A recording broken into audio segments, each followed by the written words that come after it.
मैं शैलेंद्र तिवारी, आप देख रहे हैं पत्रिका। आज की बड़ी सियासत खबरों पर बात करेंगे हम। उससे पहले ज़रा जान लेते हैं कल ठहरे हुए पानी में जिस तरह से केंद्रीय गृह मंत्री अमित शाह पत्थर फेंक करके गए और उसके बाद जो मची है मध्य प्रदेश की राजनीति में हलचल, जरा उसकी भी नब्ज टटोल लेते हैं। तो आप कुछ चीज़ें जानिए जिन पर हम अभी बात करने वाले हैं। पहली बात तो ये कि मध्य प्रदेश में मामा के बाद, मध्य प्रदेश की सियासत में मामा के बाद अब चाचा की भी एंट्री हो गई है। तो आखिर कौन है वो चाचा, वो भी हम जानेंगे। CWC कांग्रेस वर्किंग कमेटी में दिग्विजय सिंह ने जगह बनाई, लेकिन उनके साथ कमलनाथ नहीं गए। लेकिन जो चौंकाने वाला नाम आया वो कमलेश्वर पटेल का आया। तो आखिर क्या वजह है? 2018 की गलती से आखिर क्या सीखा भाजपा ने, और आखिर क्या प्रदेश कार्य समिति में कही बात, और आखिर क्यों अपने 200 पार के नारे को 150 पर समेट लाई भाजपा, और आखिर किस भाई ने अपने भाई की सियासत पर साथ दिया, या यूँ कहें कि अमित शाह पर तंज कसा और अमित शाह के खिलाफ खड़ा हो गया वो भाई। और दूसरा, राज्यसभा सांसद विवेक तनखा आखिर क्यों नाराज है मध्य प्रदेश के मुख्य सचिव से। तो जरा ये सिलसिलेवार हम हर चीज को जानेंगे, लेकिन एक एक करके जाने उससे पहले समझ लें कल मध्य प्रदेश की सियासत का बड़ा दिन था। केंद्रीय गृह मंत्री अमित शाह कल मध्य प्रदेश के दौरे पर थे। इसके साथ ही कल ग्वालियर में मध्य प्रदेश भाजपा की कार्य समिति भी थी। भोपाल में केंद्रीय गृह मंत्री ने भाजपा का सामाजिक कल्याण रिपोर्ट कार्ड कहें या सरकार का 20 साल का रिपोर्ट कार्ड कहें, वो जारी किया, और शाम को कार्य समिति में उन्होंने पार्टी के लोगों को नसीहत दी। उसके बाद दोनों तरफ से वार प्रतिवार हुए। कांग्रेस ने भी जवाबी कुछ बोला और कुछ अमित शाह बोल करके गए, और उसके बाद सियासी तूफान खड़ा हो गया। इस सियासी तूफान में तीसरा एक और आदमी खड़ा हुआ था सतना में, जो मामा के मुकाबले चाचा बन करके आया। यानी मैं बात कर रहा हूं अरविंद केजरीवाल की।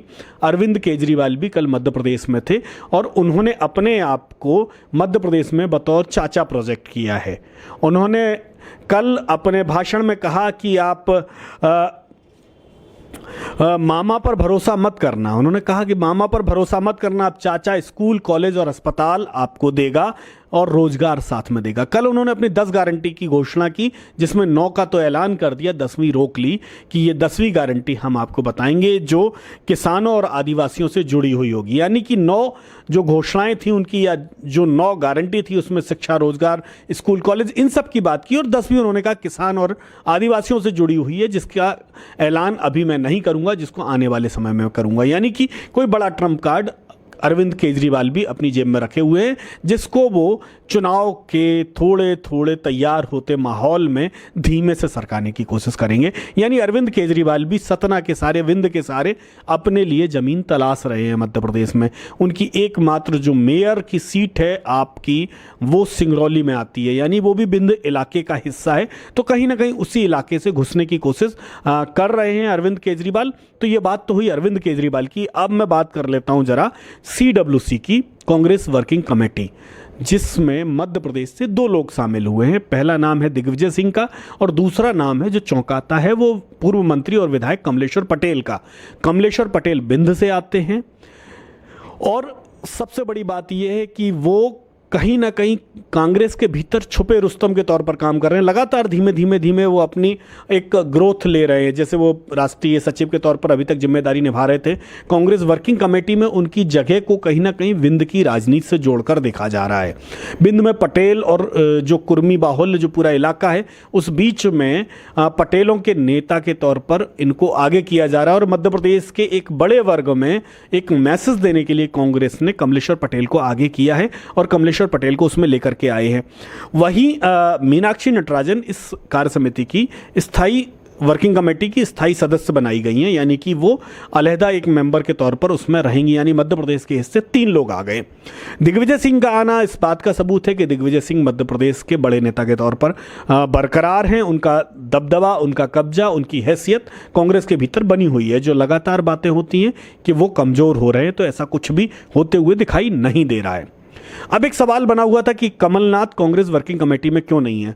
तो एक सवाल का जवाब आप और समझ लीजिए कि कांग्रेस का नियम है कि वो अपने मुख्यमंत्रियों को या नेता सदन को या फिर उस तरह के लोगों को प्रदेश अध्यक्ष अमूमन वो कार्य समिति में शामिल नहीं करती है।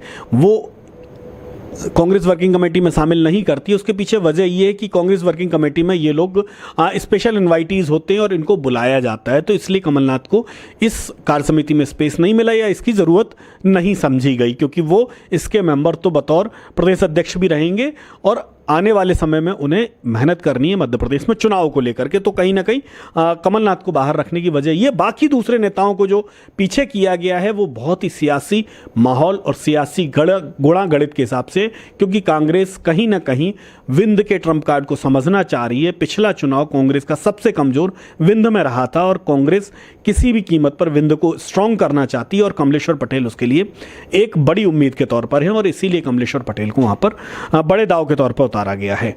अब जरा गरीब कल्याण अभियान की शुरुआत जो अमित शाह जी ने की है। अमित शाह जो मध्य प्रदेश कल आए थे, केंद्रीय गृह मंत्री हैं और इस समय मध्य प्रदेश का पूरा विधानसभा चुनाव जो नवंबर में होने वाला है उसको लीड कर रहे हैं, या ये कहें कि पूरी तरह से ड्राइविंग सीट पर हैं।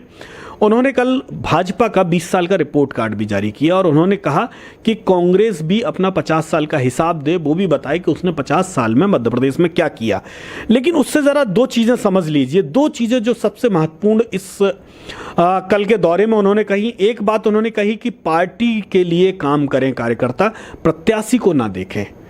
दरअसल ये 2018 की सीख है। 2018 में पूरा चुनाव जो भाजपा का था वो प्रत्याशी बेस हो गया था और कार्यकर्ता नाराज होकर के घर बैठ गए थे, ऐसा भाजपा की इंटरनल रिपोर्ट में कहा जाता है। और यही वजह है कि इस बार के चुनाव में अमित शाह ने कहा कि कार्यकर्ता प्रत्याशी की तरफ न देखें, प्रत्याशी कौन है, क्यों है, किस लिए, किसका है, इस बात से बाहर आएं और वहां सिर्फ और सिर्फ पार्टी को देखें और अगर लगेगा तो आखिरी समय में भी टिकट बदल दिया जाएगा।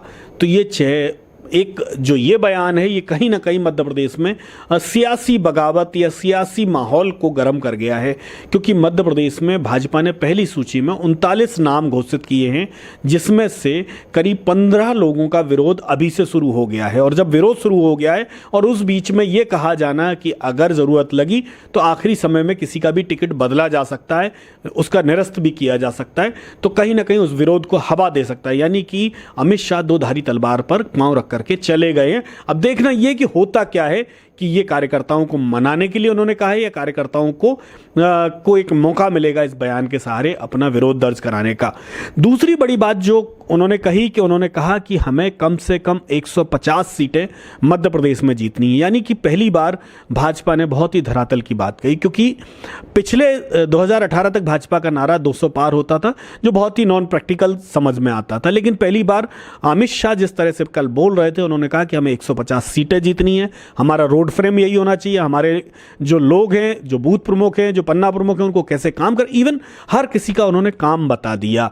और कहीं ना कहीं वो रोड मैप था कि आपको अगले 3 महीने कैसे काम करना और कैसे 150 सीटें जीत करके आना। और 150 सीटें जीतते हैं अगर आप, तो आप अगले 35 साल तक मध्य प्रदेश से कांग्रेस को पीछे धकेल देंगे। यानी अगले 35 साल तक आप अपने सत्ता की तैयारी में बने रहेंगे। ये बड़ा बयान अमित शाह ने कल कार्य समिति में दिया। तो कुल मिलाकर के ये बड़ी बात है। एक सवाल का जवाब भी उन्होंने दिया।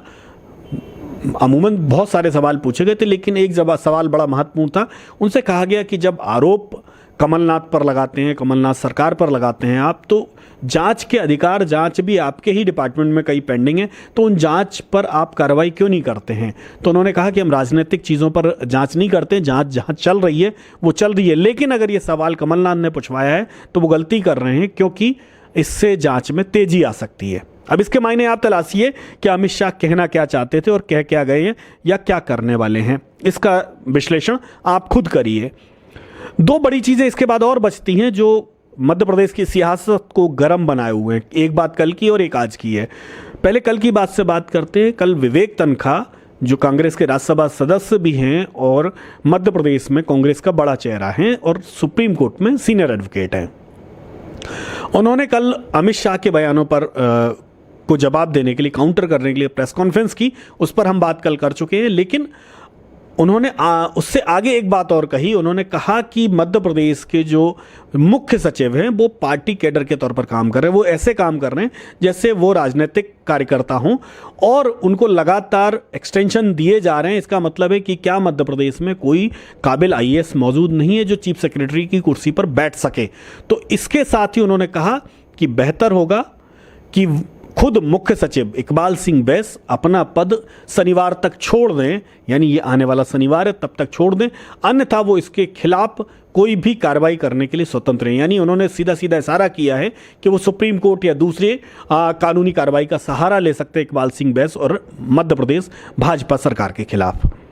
तो ये कहीं ना कहीं एक राजनीतिक तौर पर बड़ा बखेड़ा माना जा सकता है, क्योंकि अभी 4 रोज पहले खुद मध्य प्रदेश के नेता प्रतिपक्ष ने चुनाव आयोग को चिट्ठी लिखी थी और कहा था कि आप मुख्य सचिव को हटाइए, क्योंकि ये लगातार एक्सटेंशन पर हैं और एक्सटेंशन के मुख्य सचिव के सहारे मध्य प्रदेश के चुनाव में हम पूरा भरोसा या पारदर्शिता की उम्मीद नहीं करते हैं। तो निशाने पर इकबाल सिंह बैस बने हुए हैं और मुझे लगता है कि ये एक नया चुनावी मुद्दा बनता नजर आ रहा है।